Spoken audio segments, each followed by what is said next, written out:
My name is Urbana-Champaign. I'm instructional professor in South Slavic literature in the Department of Slavic Languages and Literatures. It's a great honor for me to introduce to you Maria Todorova, Edward William and Jane Marr Gutgsell, Professor of History and Center of Advanced Study at the University of Illinois at Urbana-Champaign. First, I need to express my sincere thanks to the organizers of this event, the Center for East European, Russian, and Eurasian Studies, and especially Esther Peters, who handled all the logistics, the Department of Slavic Languages and Literatures, the Department of History, and the Hellenic Studies Center. Without their support, this event would not have been possible. Professor Todorova is the author of many monographs, edited collections, and over 200 articles and book chapters. Her work is marked by intellectual rigor, theoretical breadth and depth, and at the same time, meticulous attention to historic specificity. She's best known for rethinking the multiple intellectual coordinates, historic, narrative, epistemological, geographic, that surround the production of knowledge and therefore the production of concepts of European center and periphery, and in particular the Balkans, and for coining the term Balkanism in her book Imagining the Balkans from 1997. The intellectual rigor of her work is accompanied by real moral urgency, responding to critical questions concerning the harrowing events of the violent dissolution of Yugoslavia in the 1990s. Imagining the Balkans provided the historical paradigm and theoretical paradigm for the intellectual engagement with the region, and has profoundly influenced, I can't talk tonight apparently, has profoundly influenced more than one generation of scholars. It remains the definitive work on Southeast European studies, has been translated into 13 languages, and is in its updated edition. Professor Maria Todorova's work also grapples with questions of national identity, memory, ownership of history, and production of history and national identity. The main titles I need to mention here are her edited volume, Balkan Identities, Nation and Memory from 2004, and her monograph, Bones of Contention, The Living Archive of Vasilevsky and the Making of Bulgaria's National Hero from 2009. A third cluster of writings interrogates the present moment with the communist period, acts of remembering and commemorating.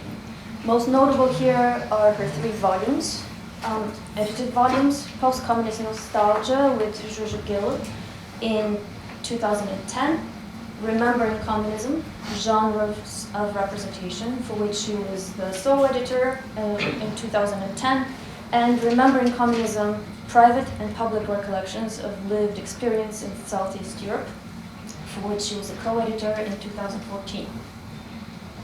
With her new book, Professor Todorova turns to a fourth nexus of concerns, the socialist imaginary around the Second International, and at the same time continues her inquiry into the relations of center and periphery. And this is a forthcoming book from this year. Her talk tonight will introduce us to this fourth nexus.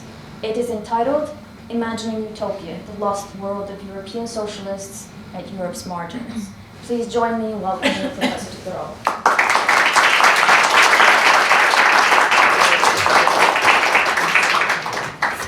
Thank you so much. Thank you all for this opportunity, and thank you all for coming. And Angelina, you should be my first reviewer. Let me start by saying that in a memorable quip, the German sociologist Werner Sombart argued more than a century ago that widespread prosperity would forestall the development of socialism in the United States. And this is what he said: on the shores of roast beef and apple pie, socialist utopia's founder. Yet surprisingly, 100 years later, socialism is no longer a dirty word, as we know today, and it is as popular as capitalism, especially among young people until the age of 39 and people over 70. This was This was not the case when I started working on different aspects of socialism. So in fact, it is the same cluster, but moving back in the past almost 3 decades. And I just completed this book, which is coming out anytime in the next couple of months with Bloomsbury in London. I finished it last summer in the ivory tower of the Remark Institute of NYU, and ironically, the book's subtitle could have been said, could have been Socialists on Fifth Avenue. That sounds like imagining utopia, but why not? So what I'm going to do today is give you an idea about the book by zooming in on some of its aspects, but so that you can then engage other aspects in the question and answer period. So let me begin with this New Year's card, which is also on the poster. It was sent in December 1910 by one 14-year-old girl to another 14-year-old girl from the town of Trnovo to the village of Optilare. And it is, obviously, you can see it is executed in the Jugendstil time, which was fashionable at the time. And, of course, the allegory of the Graces was known since antiquity. In Greek mythology, of course, they were beauty, charm, and grace. And then they went through a Christian hypostasis of faith, hope, and charity until they became, of course, the French slogan of liberty, fraternity, and equality. In the 3 corners, you see the cameo portraits of Karl Marx, August Bebel, and Ferdinand Lassalle. Writing at the close of the 20th century, Jacques Attali lamented that the French Revolution is a sequence of failed utopias. But at the beginning of the 20th century, these utopias were very much alive, and they inspired young girls. So this is actually the obverse of the postcard, and the second girl I will tell you to whom it was sent. These girls would not call their dreams utopias, especially not if they were inspired by the then dominant Marxism, which liked to think of itself as non-utopian, although of course it was a utopia in the guise of non-utopia. The addressee of the New Year's card is Mika Maria Krusheva, the second girl from the left, who wrote later, and I quote, "I don't remember what we read, but we considered ourselves socialists. I only recall that the following year, when the teacher in Bulgarian assigned to us an essay about a great personality in world history, Stanka, the girl who sent the card, wrote about Karl Marx, and I wrote about Wilhelm Liebknecht. But by then, I had already liberated myself from religion and demonstrated it openly, much to the consternation of her mother." So my goal here is to recuperate something of the appeal of the socialist ideology and the utopia implicit in it. And so I'm doing this by going back to the experience of people who thought and dreamt of utopia and struggled to achieve it.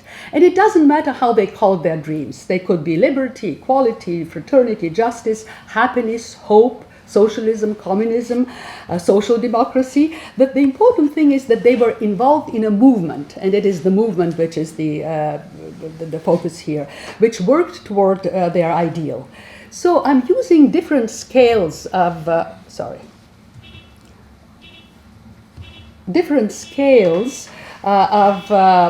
observation, and so I shift the focus from large-scale things about center and peripheries, so the large-scale movements, to closer pictures, and then finally to close-ups on individuals.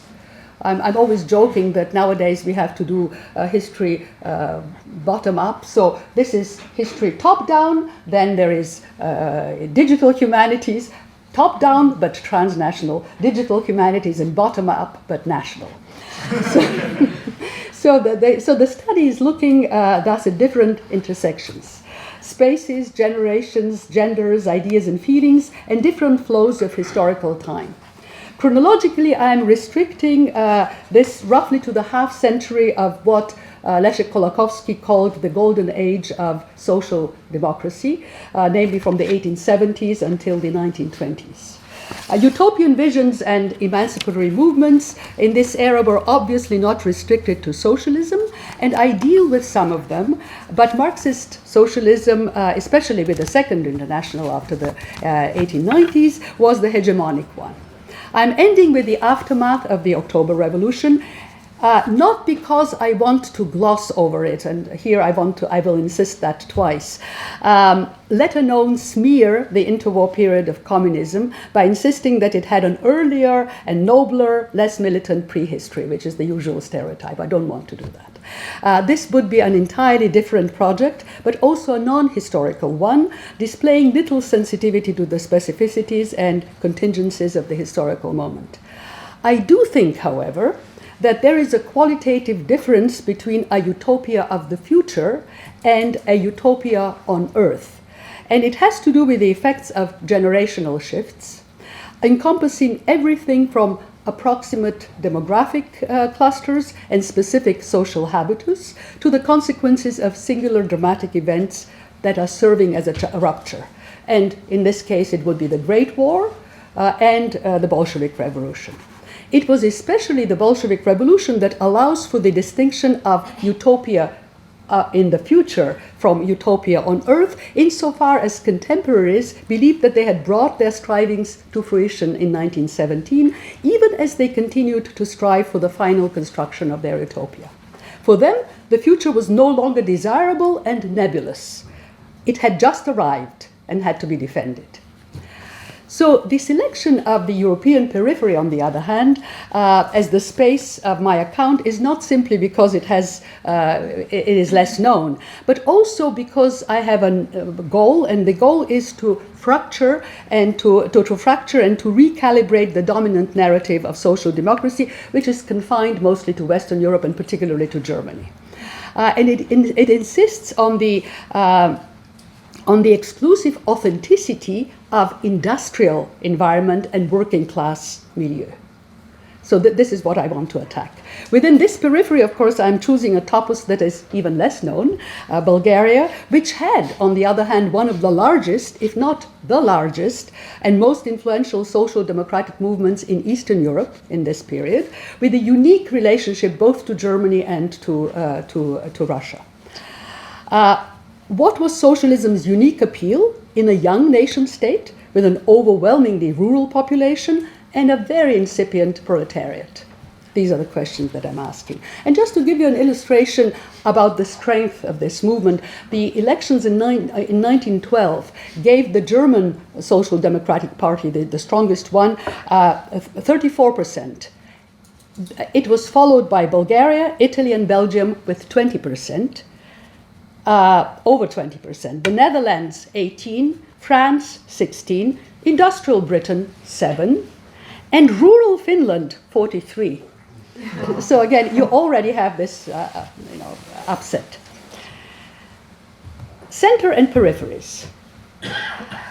Focuses on the intersection between center and periphery by looking at the history of social democracy from the positive margin of Europe. I really want to display these mottos because in the book they told me you cannot do a motto from a living person. So the Dalai Lama is not quoted in the book, but it's a nice quote.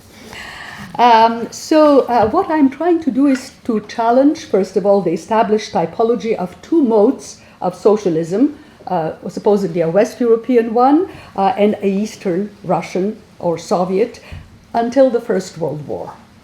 And I'm doing that through an exercise in Begriffsgeschichte of the common history of the concepts of socialism, communism, Marxism. Of course, abetted, that was easy to do by the magisterial geschichtliche Grundbegriffe.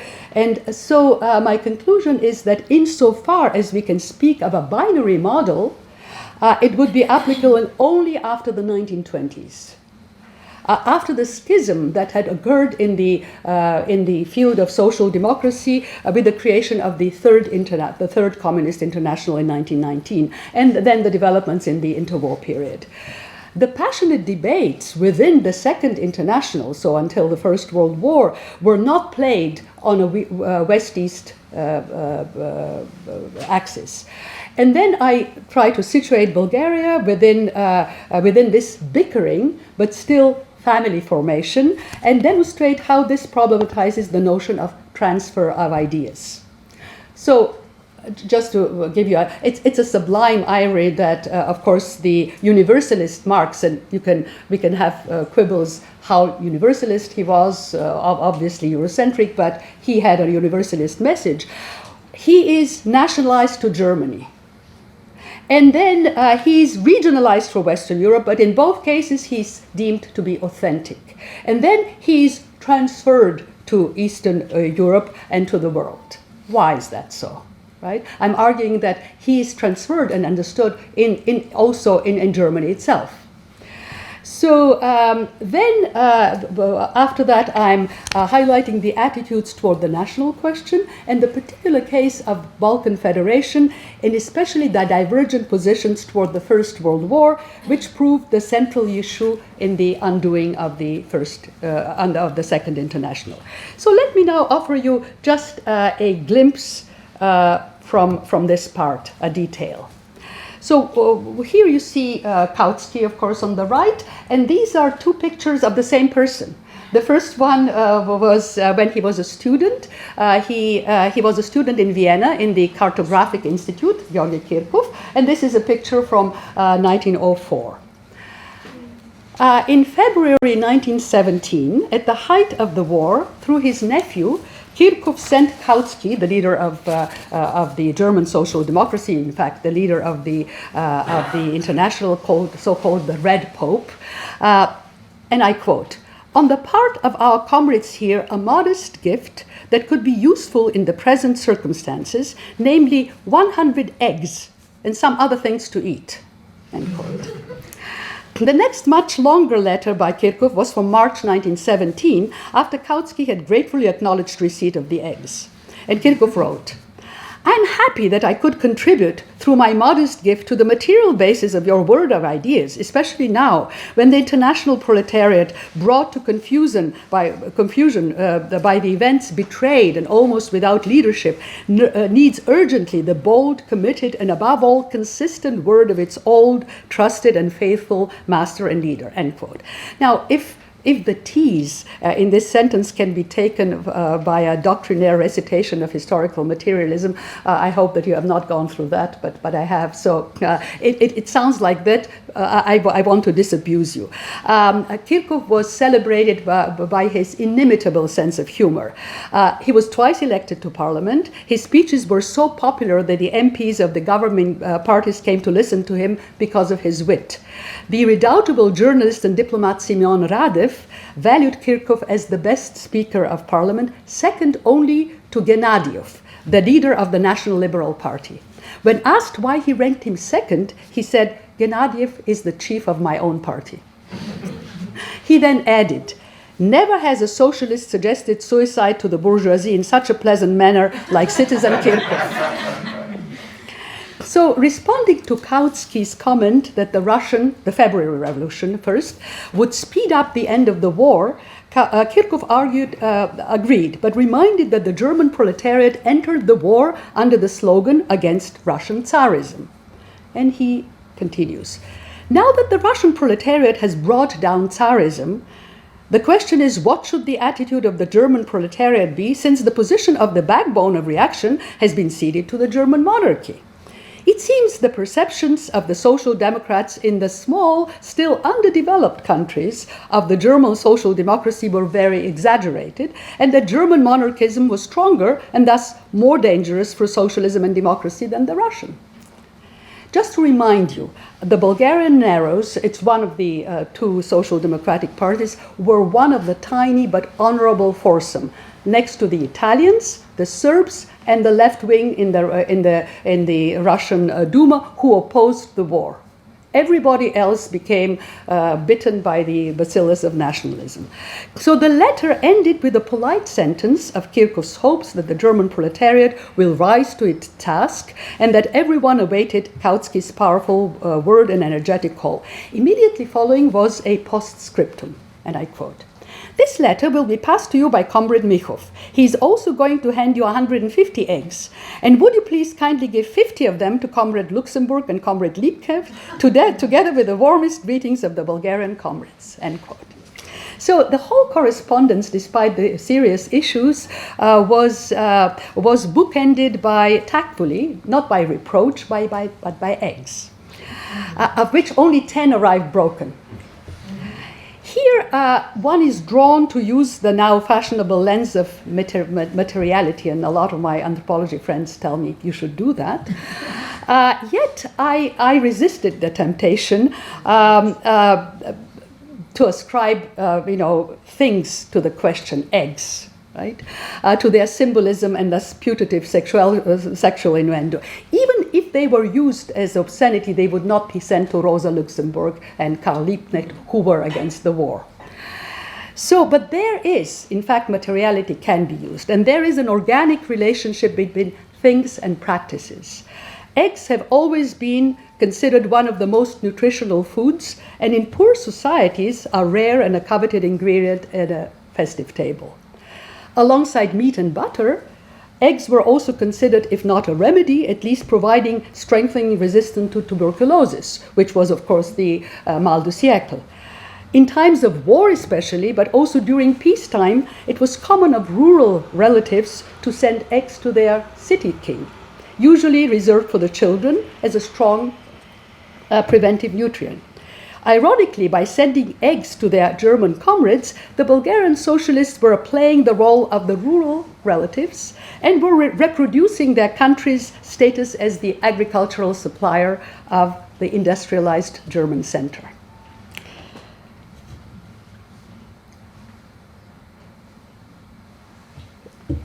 So what does this survey of the place of Bulgarian social democracy leave us with? Does it upset the history of socialism? Is there an East European or Balkan contribution to it?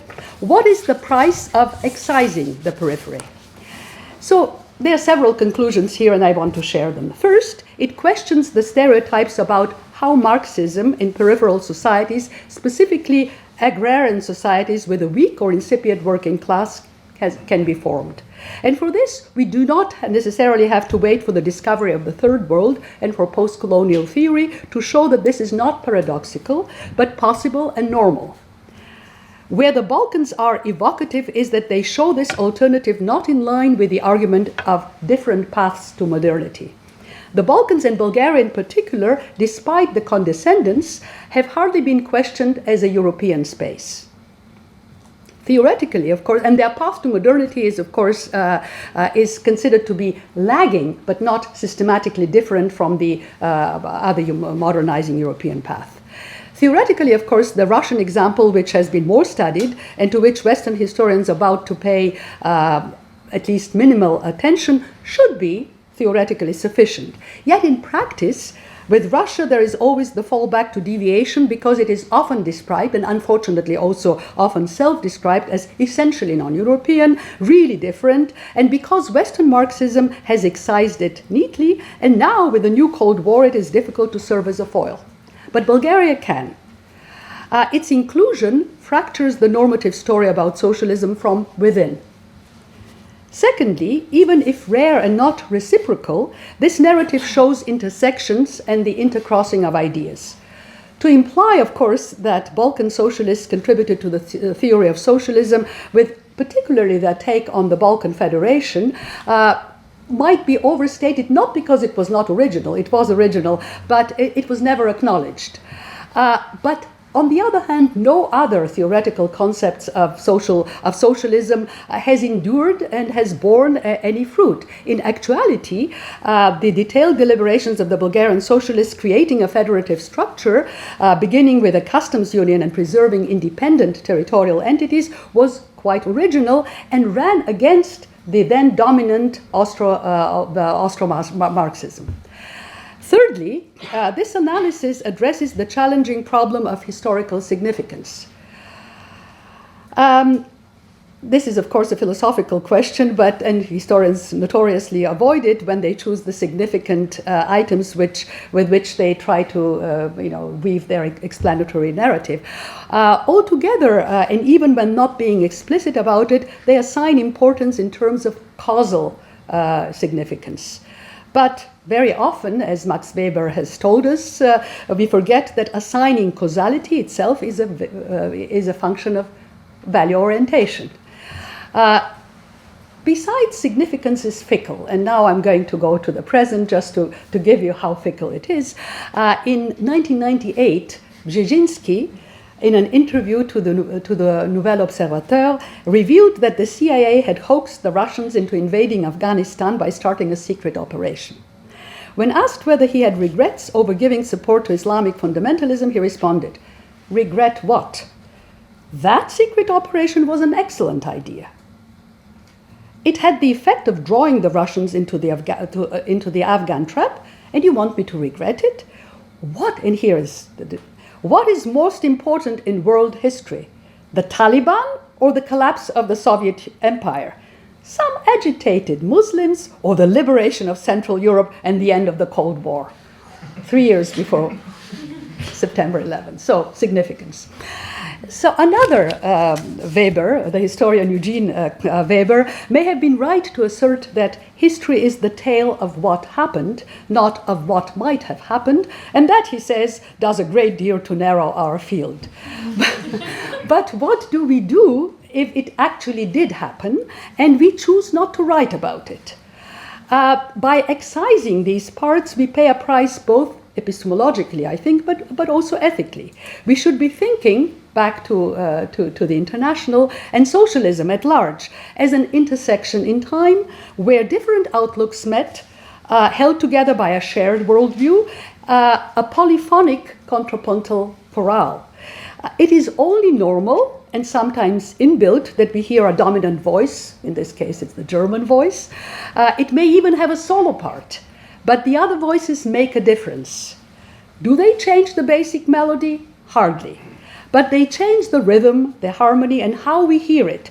And the difference is not insignificant. It is the difference between Gregorian chant and Bach. So I come here to generations, which is the quantitative thing. It addresses the intersection of, or interplay of, several generations of leftists, looking at the specifics of how socialist ideas were generated, received, transferred, and transformed. This period and its agents remain relatively unknown, even in the local historiography, which used to center mostly on the communists, but these people were not that much described. So I offer 3 ways of approaching these groups. First, there is a quantitative prosopographical analysis of several demographic cohorts unified in a special political generation, following Mannheim, of course. It is based on the digitized database of over 3,500 people, all born before 1900. And this is collected from bibliographies, dictionaries, encyclopedias, and the archives. These include, first and foremost, self-defined social democrats of different, often passionately opposed factions, but also anarchists, anarcho-liberals, populists, or narodniks as they were known, left-wing agrarians, left-wing members of different nationalist organizations. It allows to establish patterns about social provenance, types and plays of education, professional and political networks, involvement in crucial events, and so on. So let me walk you just with 2 things. The first one shows you the exponential growth of the party after its creation. So you have socialists born in the 1850s. The party was created in this third thing, 90, and then it really exponentially grows. The second one illustrates what was known and produced, and actually something that produced unease among socialists, namely that this was a party predominantly of intellectuals, or at least the educated class. I have data of about 1,600, 900 of whom are educated and with university education. So the place of intellectuals as a social group was a question that really bothered Bulgarians, but not only Bulgarians. It bothered in general socialists, and it has remained theoretically an open question until today. In the relatively egalitarian Bulgarian society of the 19th century, but especially in the most this dynamic atmosphere in the newly created after 1878 modernizing state, education was the most valued cultural capital. And it was the principal meritocratic move for advancement. I have only 660 individuals with a definite educational record, and of them 541 are with a university education. And so you see here in the graph, most of them are lawyers, quite unexpectedly. And in fact, you can see the riddle solved in one of the memoirs.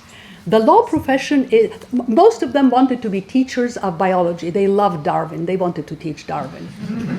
And some of them math. But, he says, the law profession is independent.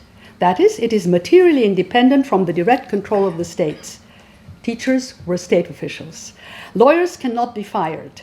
They can be deprived of their rights only under exceptional circumstances anticipated in the law. This guarantees lawyers not only their material existence, but allowed them to undertake social and specifically political work.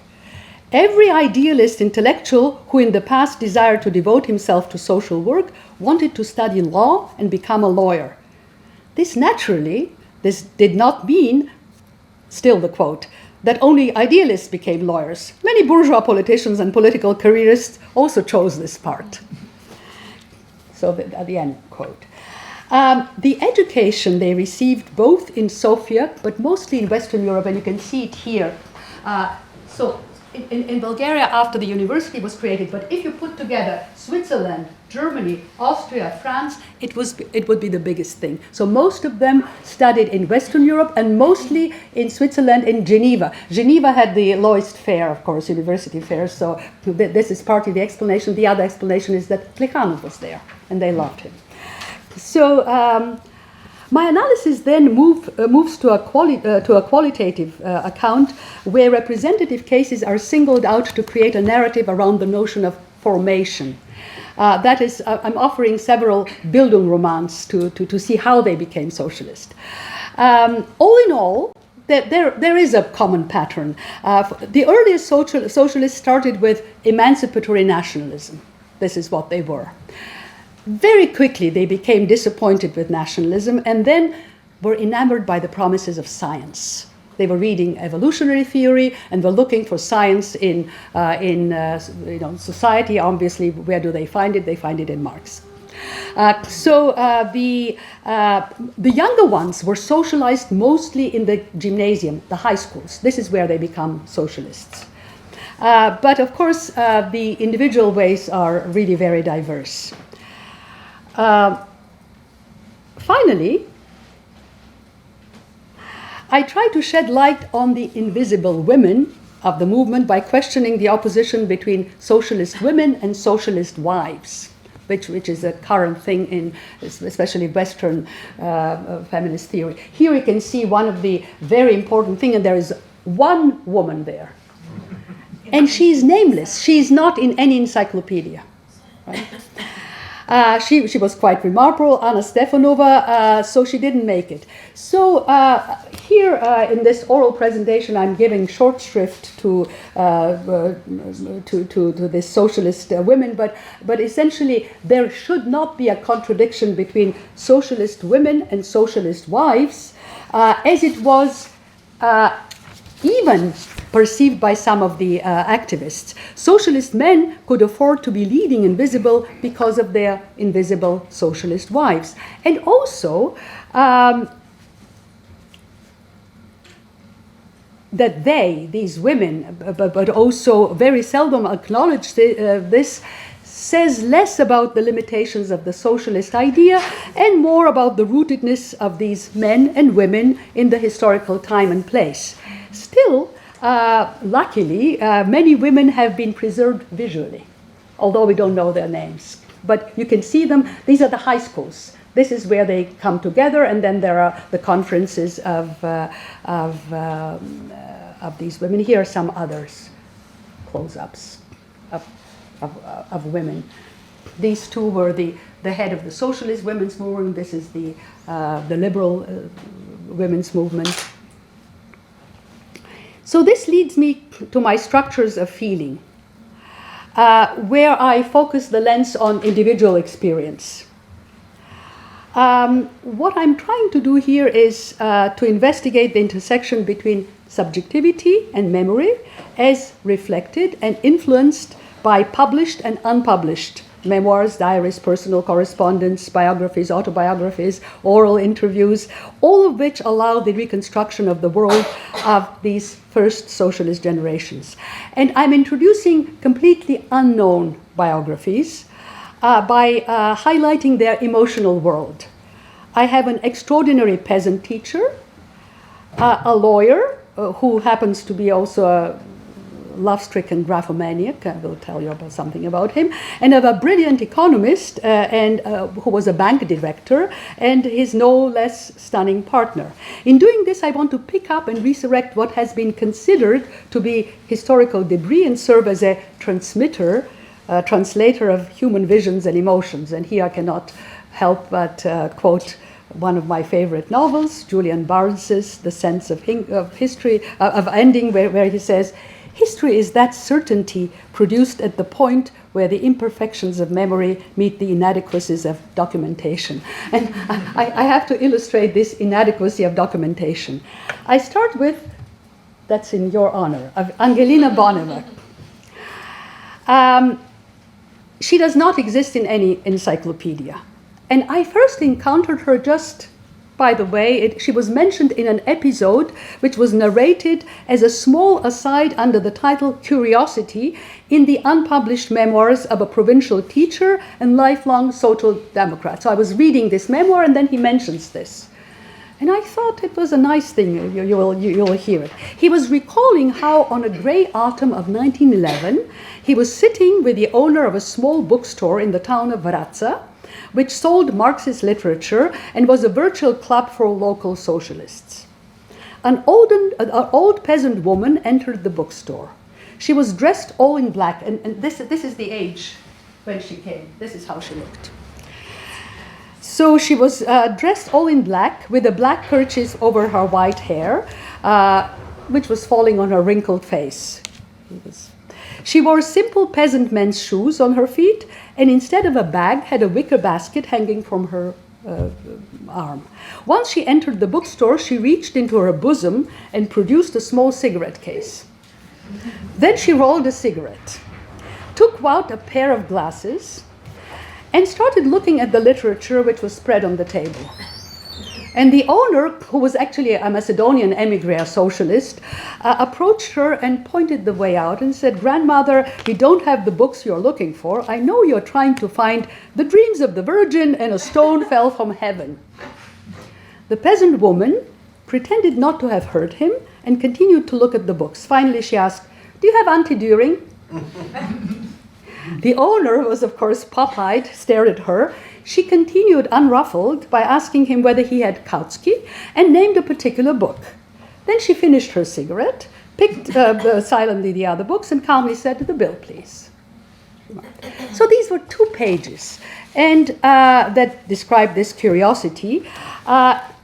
The only thing it says that this was the oldest teacher in Bulgaria in a godforsaken village of Pripoljane. Right? She was in her mid-60s when she came there and was a devoted member of the Social Democratic Teachers Organization. Once a month, she would take, at this age, she would take the 7-kilometer road on foot to town to attend a meeting of the organization. So all my efforts to find something more about her were in vain. So I thought, I don't like this American way, but I will use her as a vignette. But then, luckily for me, I told the funny story to my friends in the archives, and they said, I wonder whether it would be worth to to go to the provincial archive in Wraca. And they said, why should you go there? We are living in the digital age. I said, what kind of digital age? I mean, he said that they don't even have a detailed published paper catalog of the holdings of the archives, let alone something on a small town archive. Well, no, but they say, but there is an internal online catalog for the archivists. And it's nice to have friends. So lo and behold, a week later, I was called in and told that a whole file existed on Angelina Boneva in the even smaller town of Montana. And I received the PDF. So we are lucky that small voices of history, Gucha, are preserved. So here she is, aged 32, then 70 and 82. These are the only pictures that exist of her. So the file contains reminiscences about Angelina by her former students and colleagues collected during her 80th birthday in the 1930s. She died in 1938. And the centenary of the school in 1950, when she was already dead. There is no official school book of the school in the village where she, and there is also this official school book in her own writing, and I will show you how she writes. Finally, there are her own memoirs copied by her nephew. These are strange memoirs apparently conceived as notes for a future unfinished autobiography, but not ensuing from a preliminary structured plan to and obviously following stream of consciousness, these notes. So she was born in 1852. She was the youngest child in an orphaned family, and she was sent to work in the fields and not allowed to attend school. So she was completely illiterate until the age of 20. Actually, until the age of 23. At age of 23, her brothers decide that she's a burden, she ought to marry, and she runs away from home.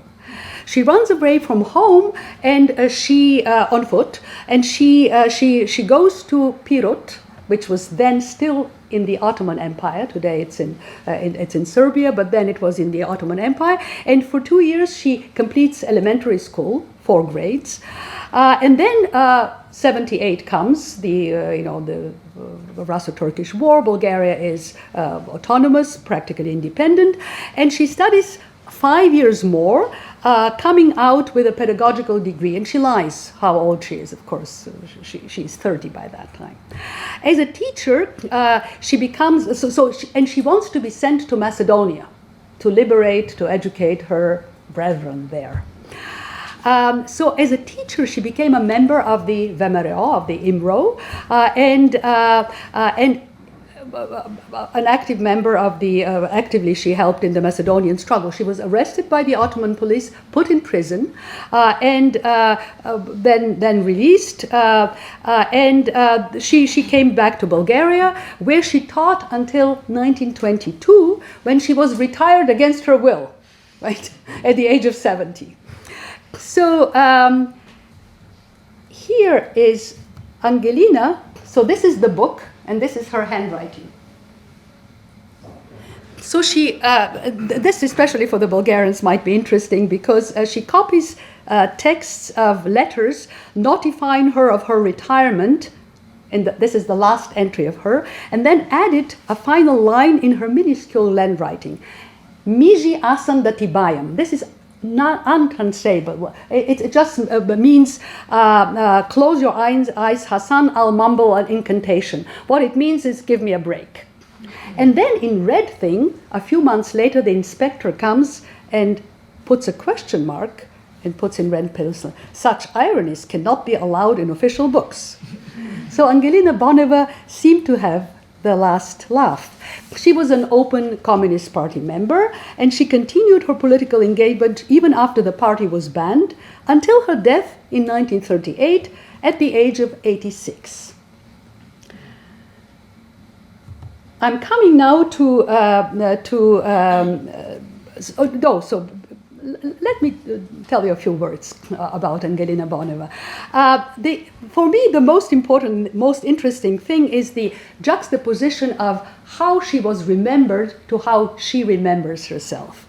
There is a fundamental factual agreement between the recollections about her and of her. And yet there are significant differences between the style, the tone, and emphasis in describing her public and private persona.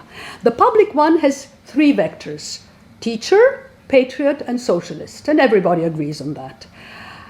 Without denying these, her private notes deals only with her career as a teacher. And it is elaborated mostly in the official school book.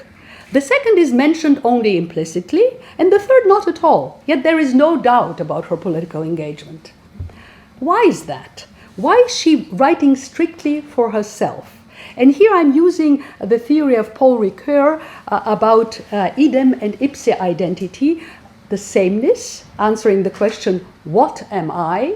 And the notion of selfhood, answering the question, who am I? What Angelina Boneva was is what she projected with her physical presence, character, and actions, and how they were projected was reflected in the eyes of others, but also how she recognized herself as an individual, a teacher, a patriot, and a socialist. But who she was emerges from how she shaped the story of herself in her notebooks, which focus excessively on her childhood. And they are actually pretty wrenching. Behind this self-assured teacher lurks a traumatized child. It is not merely that she put down information that she had not shared, but remembering different episodes, she created a narrative identity that further helped her to better understand herself. The human need of making oneself intelligible to oneself ultimately equals composing one's own life. In the words of Ricoeur, self-understanding is an interpretation and finds in the narrative a privileged form of mediation. So, again, was Angelina Boneva an exception? She was not an exception as a female teacher. There were lots of them in Bulgaria, not as a socialist female teacher either. What there was that most of these socialist women teachers were teachers in town schools in the cities. She was an exception in terms of being in the most godforsaken village. The people who treated her, who wrote about her, treated her not an exception, but as an inspiration, as a role model. Was she then typical or representative of some group? Can we infer some common characteristics? And I am inclined in this case to be defensive and say that it doesn't matter. Why do we apply typicality only to ordinary people? Why are not others subjected to the statistical gaze? Do we speak of the untypicality of presidents, of generals, of princes, right? So I would like to think of her as an extraordinary, ordinary person. So here I will be very brief with my graphomaniac lawyer, but he's funny because, among other things, he received a law degree he emigrated for about 10 years in the States. He received a law degree at Illinois. He lived in Granite City. His wife got a biology degree from Washington University in St. Louis. But the important thing is that he left handwritten diaries. 10 volumes of them. Only 4 made it to the archives. I was very happy because they are 1,100 pages, the 4 volumes. So I was happy that he didn't leave us. The family did not give them. He had promised them. They covered his life from his birth in 1882. And the diary, actually the diary itself, so it's not a memoir, it's a diary, has entries from 1904 until 1932. In fact, covering my period, comprising these more than 1,000 pages, 100. Given the lengthy inclusion of excerpts from diaries and whole letters, this whole exercise looks more like a montage of sources, an aide-memoire rather than a memoir. So if autobiography is life construction through text construction, Tseko's material is a hybrid memoir diary approaching the confessional genre. The diary is dominated by his two things, socialism and love affairs. These are the two things that he was really interested in. And here is a quote. I was taken by the love scenes in the books I read and cried over the sorrows of young Werther. I was already 18 years old, completely devoted to nature, entertainment, reading, and patriotism, but my sexual life was in a lethargic state. So he sent 300 letters in the year when he was in military school and kept copies of them. They are part of this diary. So, I mean, graphomanic. His longest is 160 pages, which he sent to one of his girlfriends. He also bought her subscription to all socialist journals and then was disappointed that she didn't read them, so he dumped her, or she dumped him. But eventually he found Katya, the girl with a biology degree, and before he met her, he said, I too want to love, but a woman pure of debauchery, who is not a hypocrite, far from meanness and deception, who despises coquetry and directs her thoughts to the realization of the new social order. I want a woman whose ideas are superior to her feelings, and only then, backed by ideals, shall we be able to lead a completely happy life. Only a woman with a progressive spirit can be a true companion to men. This is here. And then he says, I had a pollution and was very excited. I mean, I'm telling you, these are the two things. Finally, my third couple. So we come from extraordinary, ordinary, to middling lawyer, to really high-class intellectuals. These are Koika Tineva and Nikola Zakharov. This picture is of them as students in Berlin in 1903, among a group of other Bulgarian socialist students, of which Zakharov was the secretary of this group. Koika is sitting on the far right, of course, with her future husband behind her and with his hand over her shoulder. And both are wearing pince-nez. But I have to say that this is not a sign of affectation. They were just myopic. And in all later photographs, they wear glasses, except one that I'm going to show you. Next to Zakharov, in the middle, is another Nikola. Also a socialist, Nikola Harlakov, quite a famous socialist, who would be Koika's future life partner. So with hindsight, one may say that this is a picture of a future love triangle. Nikola Zakharov and Koika were married in 1906, and then she left him for Harlakov in 1911. Formally, they were divorced only in 1922. All three of them participated in different socialist factions. First in the Narrow Party, then the anarcho-liberals, then the Broads, then back to the Narrows, then all of them became communists. After 1925, Zakharov retreated from political commitments, and he became the director of the Agrarian Bank, although he continued to be socially engaged. Tineva, on the other hand, with Harlakov, emigrated to the Soviet Union and was arrested after her uncle, very famous uncle, Christian Rakovsky, who was, of course, the commissar of the Ukraine and later Soviet ambassador to London and Paris, was shot as a Trotskyite in 1941. She was arrested, then released, and she ended her life in Bulgaria in the 1960s as an editor of a press. As behooves intellectuals, they are reserved about their feelings. So you don't find love letters in the archive. Although both, and especially Zakharov, has left a prodigious written legacy. They were a studious couple, but not excessively stern. So this is one picture which I found. So this is a photograph of them as newlyweds. the only one where she has taken off her glasses, in a studio in Istanbul. They are dressed up as Turks, reclining on Ottoman, holding hands with a hookah in front of them. It is actually this only photograph that we have, which shows them a little bit locker.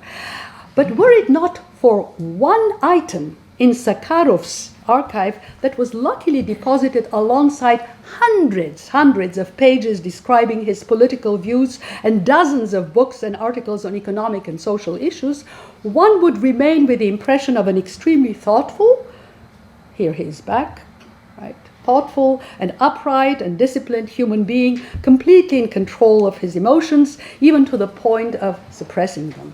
One could then perhaps speculate about the reasons Koika left him for the more dashing Harlakov. But there is this item, and this item actually belies this, the lack of emotion. Here it is. So it is about a handmade tiny little album, like a herbarium. In fact, about 40 pages, 3 to 4 inches, 8 to 10 centimeters, with pressed flowers stemming from Nicola's Berlin student years. So he keeps it all his life. Half the pages are inscribed with poems by Heinrich Heine, and the other half with entries in Bulgaria about the meaning of love. Nicola and Koika were speaking the language of European high culture, in its main vernaculars at the time, French and German, and sharing in its main sensibilities and perhaps also affectations. Sentimentality was the twin of the socialist sentiment. So most of the lives, I'm beginning to end, most of the lives I'm trying to recover from oblivion were inspired by a utopia of the future, and were attempting to live their lives according to its ideals. Insofar as they conform to these ideas, one can simply define them as idealists. Many of the older ones among this political generation completed their voyage through life in the interwar decades before the advent of utopia on Earth. Many, especially among the younger generation, born after the turn of the century, who grew up in the interwar period, gave their lives for it. Others survived and tasted the utopia of state socialism. Again, some were persuaded by it, others were disappointed and paid with their lives. Still others reserved a skepticism toward the praxis, but preserved their belief in the ideal with the proverb, "Because of our John, let us not blame St. John."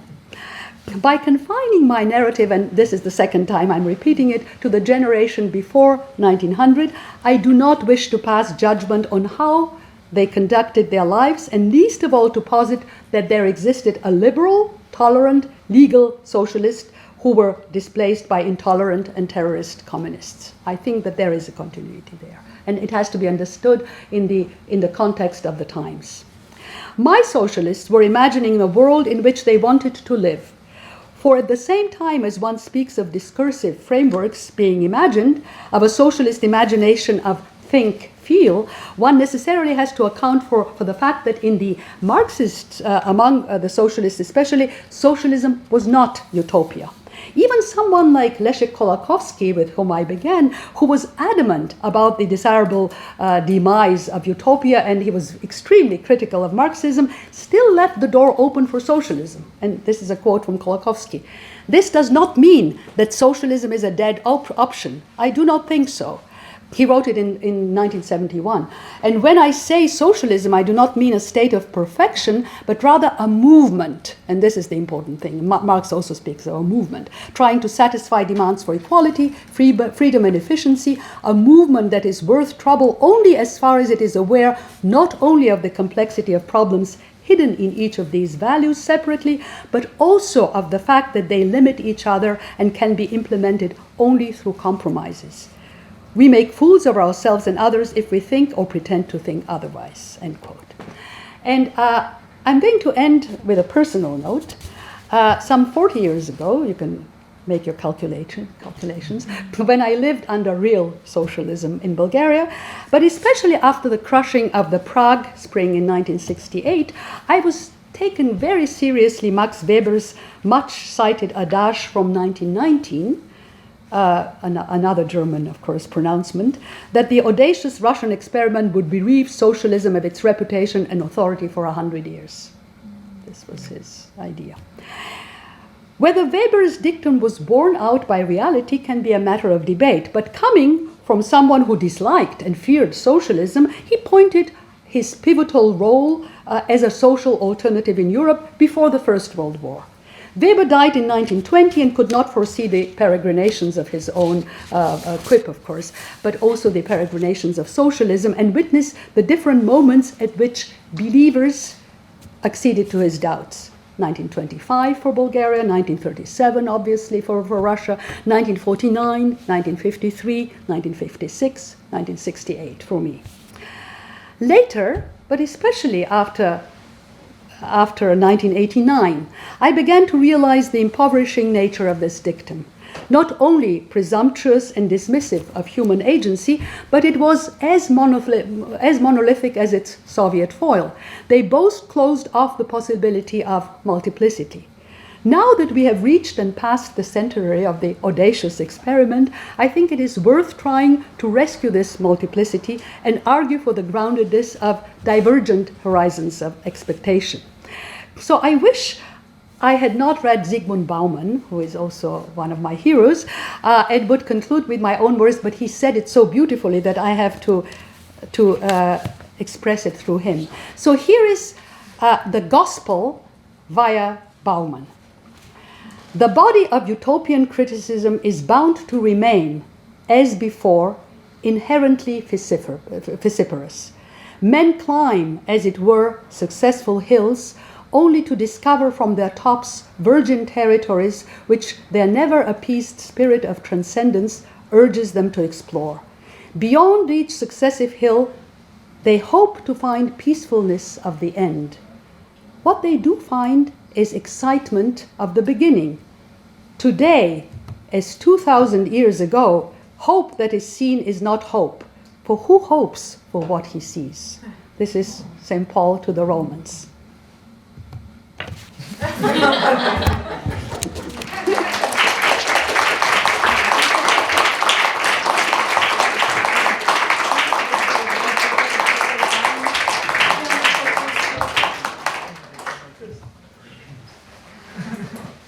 Thank you very much. Very inspiring and assuming questions. Yes, thank you very much. It was very rich and very well presented as well. Thank you. It was great. So I have a question about, I have actually two questions. One is about the peripheries, and I'm just curious to know if you have studied or if you know anything about Greek communists or the Greek communist movement at the beginning of the 20th century. As far as I know, it was created at the beginning of the 20th century, the Greek Communist Party in Thessaloniki. So it is part of like that landscape a little bit. So Absolutely. It was created by Avram Ben-Aroya, who is a Jew born in Bulgaria. He was a member of the. He was born in Vidin. He studied everything. But he studied also in Belgrade and abroad, and he had an idea. So he was a member of the Bulgarian Social Democratic Party, and he was very active in Plovdiv. But he was arguing. He actually wanted to embrace the Austro-Marxist idea and have sections, and the Bulgarian party wanted it to be unified. He still continued, but when he moved to obviously to Thessaloniki, which at that point was a very strong stronghold of Jews, he was a part of this socialist federation of this Vlachov and other Bulgarians who eventually after that returned and became leaders. So they were together, and after the war he created the Greek Communist Party. So there are connections. So there are connections between the Bulgarian and the Greek Communist Party in its inception. Well, in the sense that it was conceived by someone who had these connections. There was no actually. But his vision was different. No. His vision was a socialist federation. They all shared this idea. The idea of a socialist federation came about after 1908, after the Young Turk Revolution. People were hoping that it will get there, and very clearly the nationalism of the Turks took the upper hand, and they were disappointed. But so there were no, in my period, there were some connections. There were actually two Balkan congresses, two Balkan conferences, one in Bucharest, another one in Belgrade. There were only Greeks, individual representatives. So the Greeks were not, the Greek leftist movement was not organized. Well, you can imagine Greece at this point is really dominated by the still by the Venizelos. But exactly, but still the megali idea. I mean, it's foreign policy at this point. It is after the Asia Minor catastrophe that people become radicalized and they embrace different alternatives. This is the Greek case. On the other hand, Rakovsky, for example, was within the Comintern. He was part of the Balkan fraction, right, which also involved the Greeks. I see. Yeah. Very Yeah, useful. yeah, Very yeah, useful. yeah. The second question I had was about.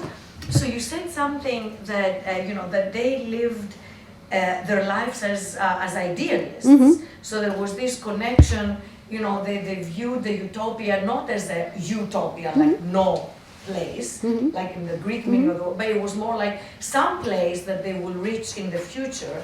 So that utopianism is a very realistic utopianism. So there is a sense in which that is a project, and that project is within reach. So it is a kind of hope, it is not like a counterfactual desire. So often we can want things that can be without reach, like I can want to be like a NASA astronaut, but I can't because I don't have like the training or the degrees and the qualifications. So there was so that kind of idealism is constrained by realism. And so I was wondering, to what extent was that a product of that time? Because that was a time, at least in the whole Balkan space, of reorganization. The Ottoman Empire falls, we have the national revolutions, states are created. So it was realistic at the time to have that project. And whether you wanted to then compare that time, or maybe say whether that realistic constraint on idealism, whether that is a project of the time or is something more universal that transcends. So if we transcend it and we look at, let's say, the US today, where the circumstances are very different, we have, stability, at least, we're not like negotiating borders and things like that. Whether then the fact that we see the revival of that type of idealism is related to that of like a century ago or not. I know it's a complex question. No, but it's a lovely question. By what you said about the idealism. Yeah. There were actually two implicit questions in your thing. The Balkan Federation as an ideal may have been, in fact, quasi-realistic. The socialists, unlike what you say, I don't think that they imagine it as something very concrete. Not at all. I see. No, I mean, even the Russians, before 1917 happens, they don't know. They don't know what will happen. They don't know. No, they don't know. But it is the movement. So they don't know. They are moving toward it. It is nebulous. The other thing is, usually I have this quarrel with my early modernists who stop their thinking. They are brilliant, all of them, but they stop their thinking as if there is nothing after that. So they say, well, utopia, Thomas More, it is either utopia, no utopia, or F-topia, the noble, right? So I said, no way. So utopia, if you have it in Marx, it is a movement. It's just a movement. It's the process. And in the person who really managed to emancipate the notion of utopia was Ernst Bloch in the interwar period. When he writes during the time of the Second World War, a little bit before, the principle of hope, in which he writes that it is not a utopia with a telos. So it's either not, or it's just moving to somewhere, and we don't know what it will be. But it is the strive, the attempt to achieve it. That is what is utopian. So it is really very totalitarian by nature. Why? Because I'm thinking of Hannah Arendt. So, like the way Hannah Arendt Yeah. defines, if I understand it correctly, the nature of totalitarianism is that volatility or that of motion. Well, but why would we be totalitarian? You have so many. I mean, you of all people would know the fractioning of the left. There are different visions of this Right, utopia, of course, right? yeah. So you strive in different ways, and these people also they come out of one. It's not only these people who are the social democrats; they are anarchists who are moving. Sometimes they become socialists, then they become agrarians. So there is movement among this left space, and they are so they don't have something concrete in mind. Now, even the people after 1917, they also don't know what they will build, but still they think that it is there. They can build it, right? Okay, so that's maybe... So that is actually, and in particular in the Balkans, in the Bulgarian case, although it was a very strong party, the leader of the party, Blagojev, was saying, we should not do anything. He was very much against the so-called September uprising and this bloodbath which opened a civil war in Bulgaria. It was imposed by the Comintern because he said, our movement depends, it's one quarter us, it depends on the conjuncture, on the international conjuncture. And also the Russians, everybody was waiting for a revolution in the West. And you have a Bavarian Republic, you have then Budapest, and all of that is gone, right? Yeah. No. On the contrary, these people were revolutionaries. They were embracing the word revolution. But revolution nowadays, people think that revolution is necessarily violence. These were they were parliamentarians. They were using the state in order to get to the tools of how they can effectuate their ideals, which were very, very modest ideals, right? Women's rights, workers' pay, and things like that. Yeah, thank you very much. Yes, please. It's a fascinating talk. I was very much fascinated, especially about this women's story, about the Angelina story. And the fascinating part was, so she was illiterate until the age of 21, and from an agrarian place, from rural place. So she comes to the city in Turkey and studies. So the language, was there a language barrier there? So what language do we know? If in what language was the education that she received? And then later, what was she teaching? Oh yeah, that's wonderful. No, I can tell you. So it's in her case, she's monolingual. I mean, exactly. Right. She's all the others. In fact, since I said that most of these socialists are intellectuals, they are really polylingual. You have 8, 7, 6 languages. She's monolingual. She goes first to Pirot.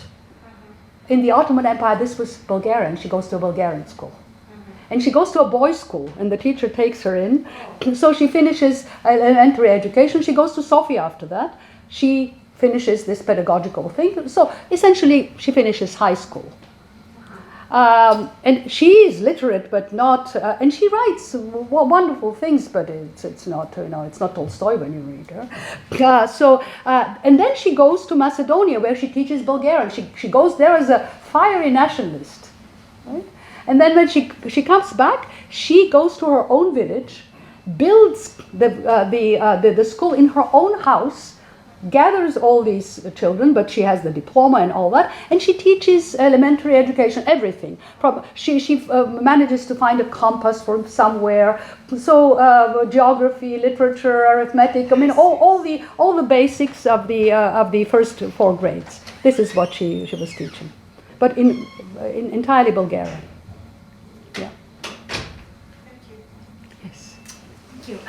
My question is, migration was an implicit part of your story, insofar as you discussed these students studying abroad and their relationships with Plekhanov and other students presumably studying abroad. I have another question about migration with regards to people coming into Bulgaria. And in particular, I'm interested in the Russian revolutionaries who are in exile in Bulgaria or passing through Bulgaria. So I guess when you were talking about federalism, I was thinking about Draghomani, who was already there in the 1870s, thinking about socialism and federalism, and then later on you also have these radical exile communities there as well. So to what extent do you see this? I mean, from what I understand, your argument is that there's something uniquely Bulgarian about this story, but can you also talk about sort of Russia? Yes, as yes. part of the unique Bulgarian. I'm not sure how to formulate No. that. I mean, the book is dealing at very great length with the Russian connection because you have the usual stereotype, which Trotsky, in fact, said. The Bulgarians, they're only a branch of the Russian social democracy because he was very angry with this particular faction that he was meeting. Yes, there were connections, not necessarily with, so several ones. First of all, Blagoev is probably the only one of all these socialists who is in fact studying in Russia, in St. Petersburg. He creates the first Marxist, there is something unique. He creates the first Marxist group in Russia, which Plekhanov said has a wonderful program, 1883. He's kicked out of Russia by the Ochranka, right? He comes back to Bulgaria, and there he starts publishing these papers, and he is in huge dispute with some of the Russian emigration. Now, what is the Russian emigration? You have people mostly of the Narodnik type. If you have a socialist, you have Dobrojano Gere, who stays in Romania. In Bulgaria, you have people of the Sudzilovsky, he is there, and they are arguing that there is no place for socialism in Bulgaria. It's an agrarian country. So and what people should do is go to the people. And there is a counterpart of Russian Narodnichestvo in the Bulgarian case. It's called Siromahomilstvo, the lovers of poor people, right? So this debate, which is played out in the press between this part of the Russian emigration and Minces, and there are a few. There are not that many. In Bulgaria, and they eventually Bulgaria is only a stop for wealthier people, so they would like to grow somewhere else. So there is this debate. Then, so you do have these Narodniks of the Bulgarian type, which are again not that strong because by this time the Marxist party is taking over, and it proves that there can be place for socialism in Bulgaria.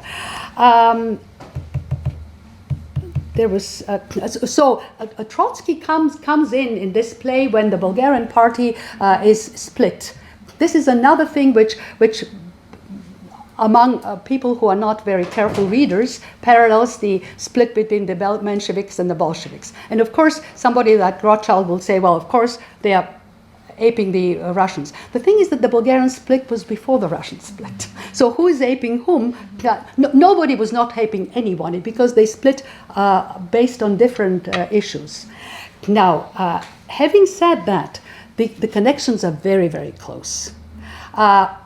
First of all, Bulgarians tend to so before the 1890s, a lot of Bulgarians, especially high school Bulgarians, during the Ottoman time, they go to Russia. Russia is the closest country, language-wise, culture-wise, etc., etc. After the 1990s, they cannot go to Russia because for more than 10 years, Bulgaria has no relations with Russia. This is also something that people don't know. No diplomatic relations, so they all of them go and study in the West. But in the West, they come very close to the Russians. So not only the circle around Plekhanov, especially Bulgarian women are enamored of Russian women. So you have these aristocratic women who are free, who are coming out, who are teaching, and they really love them. They adore them. They love these emancipated women. Not only that, but the Bulgarians are becoming this channel for iskra. They are smuggling iskra into Russia. Lenin had a Bulgarian passport, and Krupskaya. The other thing, though, is that they were not that close to Lenin until very late. So it is a Plekhanovite party. this first party. They, until 1909, they thought that Lenin was a pseudonym for Plekhanov. And when they found out that it was not, they would write him as Leonin, because in Bulgarian there is no this A with the two dots. They would write him Leonin. After that they found out, of course, and they, especially the communists, embraced him, but they were very strongly Plekhanovites. But there is another connection, which is a little bit on the side, but I do write about that, Tolstoyism. So this girl, for example, who said, I thought of myself as a socialist, right? She was reading Tolstoy. She was a Tolstoid, and eventually she became a communist, etc., etc. But Tolstoyism did have huge roots, and they were very, very close, although religious, etc., etc., they were very close to some of these communists. So Russia has a very important place, but not that much through the emigration. Yes. In his book, Marx Against the Peasant, David Mitrani writes extensively about how agrarian labor was basically, in the interwar period, was kind of death. How was what? It was kind of death by between fascists, yes, social democrats, yes, and communists on different fronts. We know about Stepaniski, Stepan Radic, the Romanians who all perished in this period, the fate of the Green International, and his own take on it was that he was in fact the reformist social democrats who were in fact the most aggressive in trying to expropriate and disenfranchise rural labor. Granted that the circumstances were much more dire in the interwar period anyways. What was the constellation or balance of forces between, say, agrarian populists, social democrats, Marxists, and other forces in Bulgaria and the broader region in this period that you're So, I mean, it's mostly the interwar period that he writes about. So, in the interwar period, it would be also, but I'm talking about this period. There are a few of the future agrarian leaders who start out as socialists. Tserkovsky, for example. Because the Socialist Party is created in 1891. By 1900, you have a strong, it's Stambolisky's party, you have a strong agrarian party. And that, of course, all the agrarian, all rural labor would be represented by this agrarian party. So the political balance would be that in terms of elections, I told you that the Social Democrats would get 22, 23%. The agrarian party would get 78, up to 80% when they did the majoritarian rule. So the agrarian party is much bigger, and they were in a love-hate relationship. Ideologically, of course, a love-hate relationship, which was also the reason for the split of the Bulgarian Social Democrats, because half of them were saying we are orthodox, we are going to work only among the incipient working class. The others were saying, since we are a parliamentary party, we have to do our elections. Where can we do them? It's a rural country. We have to try to make socialists out of the peasants. And this was a split where the others were saying, no, because this will dissolve the ideology. You inevitably will go to a compromise, rule, and which eventually happened. The so-called Party of the Broads, who were for a common. From a common position, were coalescing not only with the agrarians, and not so much with the agrarians, but with other so-called bourgeois parties. And in the end, they ended up like Noske, right? Part of the totalitarianism of the interwar period. Now, with the agrarians, the issue was really, quite dramatic, because Bulgaria was the only country which a peasant party took power. right? As you know, it's the only experiment that we have in which 1919 until 1923 the Agrarian Party takes power, and it does actually incredible reforms, but it manages to alienate most everyone. Among others, because it is a time of huge reparations. Bulgaria is just coming out of the war. Always it reminds me a little bit of Venezuela, not now under Maduro, but under Chavez, Stamboliski, a very popular leader who was assassinated by a coup d'etat in 1923. And at that point, you have the Communist Party, which is trying before that, they are together, you would think.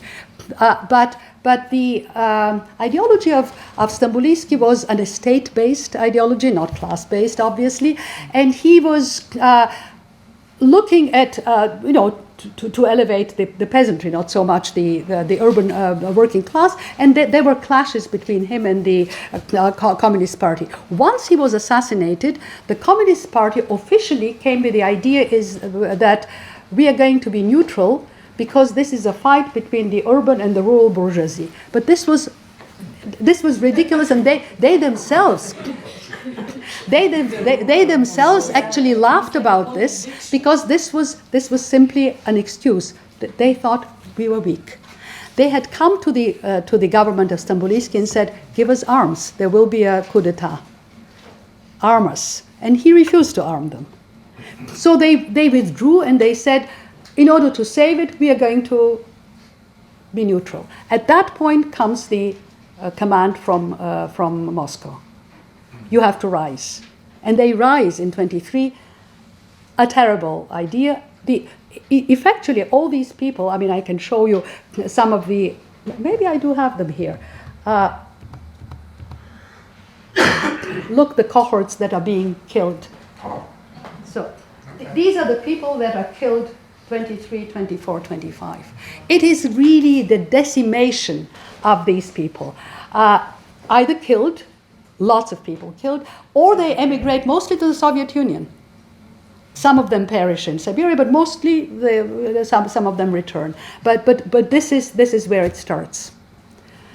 And the same thing is also true for agrarians. Agrarians also are killed in this uprising. Finally, they come together. Some of them also emigrate. The more left-leaning go to the Soviet Union. They create the Krestintern, which is, of course, the rival of the Green International, as you know well. And so it is a fraught relationship. Did the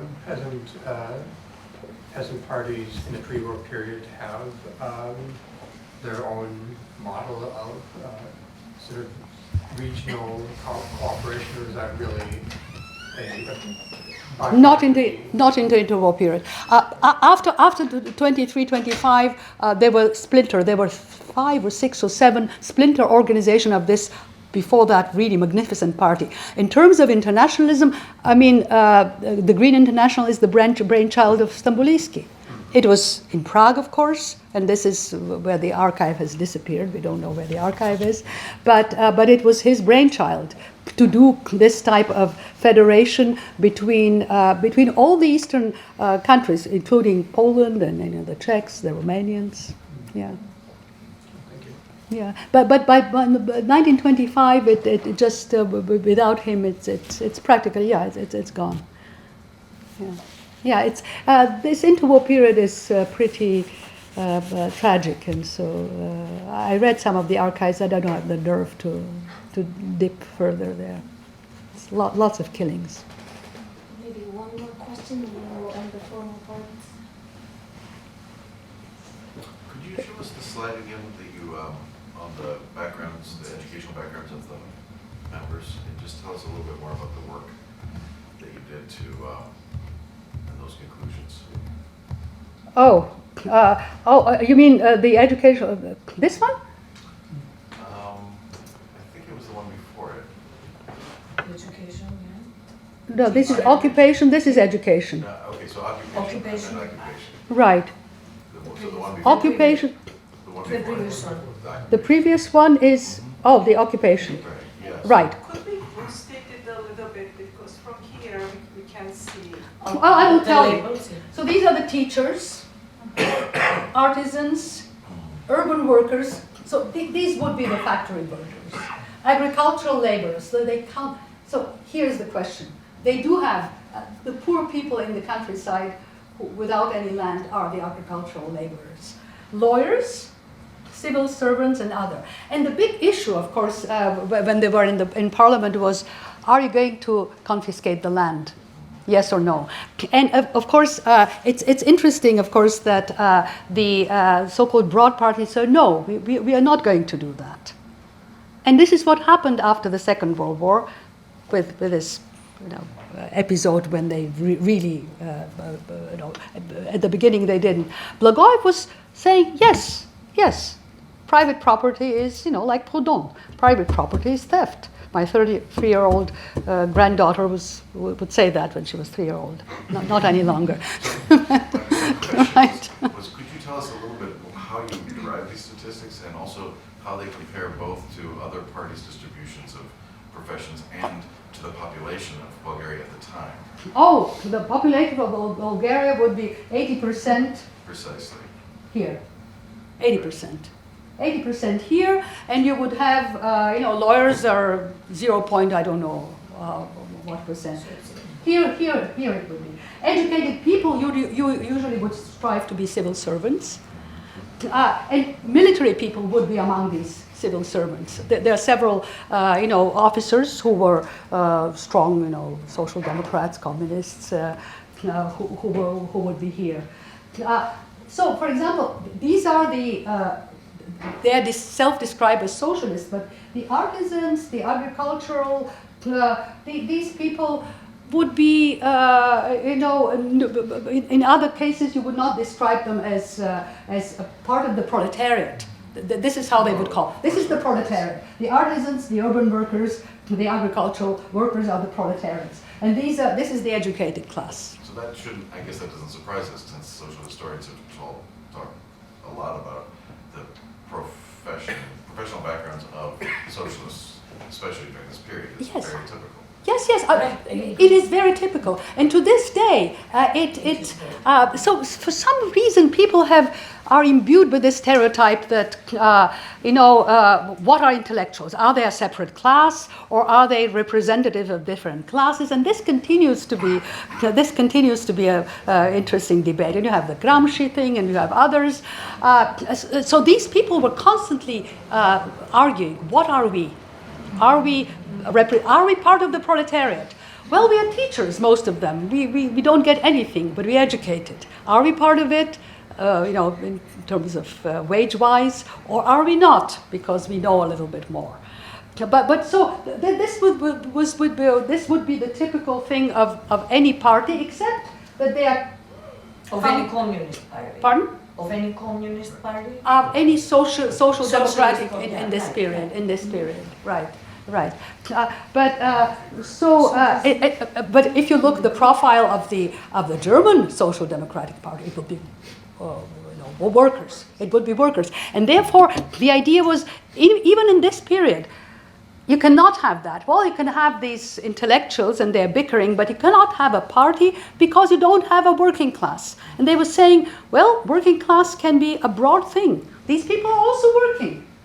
Right? They need our they need our support. I mean, no. But they are philosophizing in these terms. What is the working class? Why should it be only industrial?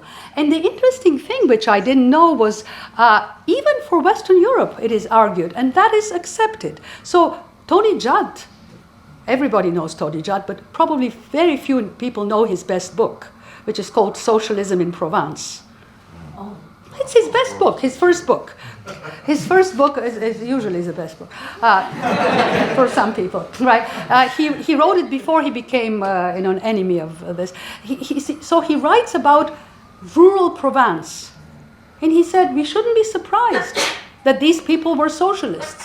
So for France, it's not surprising, but it is surprising for Poland and for Russia and for Bulgaria and whatnot, that rural people can be socialists. Yes, they can. What you've shown is that rural people were not largely socialists. Pardon? That rural people were largely part of the agrarian party. They would, yes, they would. It's after the right, yeah. So, but mind you, numbers are small. So what is also puzzling here is that the urban workers or the agricultural laborers, yes, if 80%, like the proportion that right. are in the no, but this is just the Socialist Party, right? This Socialist Party at its peak would get 20% of the votes, but it's peak. So no. Before that, it would get, let's say, 5, 6, 10%, right? So with this 10%, you would have 10%, right? Yeah. 2-3% was the so-called industrial labor. But then you would have small businesses in which these people are. You have memoirs, for example, of apprentices who are saying, why I became a socialist, right? Because, it was warm in the socialist club. And people were saying nice things. I mean, there are different ways, right, to become something. Just a quick follow-up on this. On the teacher column, what's the distribution between, I don't know what they had in Bulgaria at the time, general, secondary, primary education versus university professors? With the university professors being overwhelmingly bourgeois, was pretty even. You wouldn't have university professors. Okay. Yeah, you would have teachers, and these teachers were constantly fired. So, for example, this woman.